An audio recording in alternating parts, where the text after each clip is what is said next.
Kuna hii taarifa imeibuka kwenye kikosi cha Manchester United, ni ya kweli lakini watu wameielewa vibaya. Inaeleza kwamba Cristiano Ronaldo name not allowed in Manchester United jersey from now on.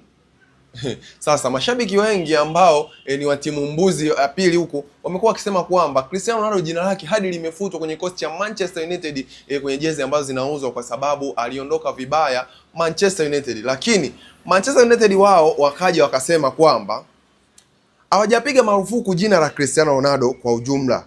Kilichobadilika ni kwamba klabu haiwezi kuchapisha majina ya Cristiano Ronaldo, David Beckham na Eric Cantona kwenye jezi mpya kutokana na masuala ya leseni za haki za majina, image rights and trademark.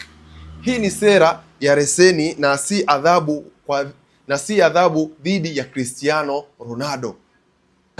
Sasa wale wengi ambao mlikuwa mnasema, mmewasikia Manchester United walivyosema kwamba jina la Cristiano Ronaldo halijapigwa marufuku, ni kwamba hawana leseni ya kuchapisha jina lake yeye, David Beckham pamoja na Eric Cantona.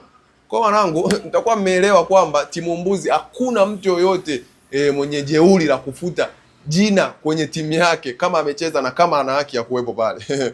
Sajebol.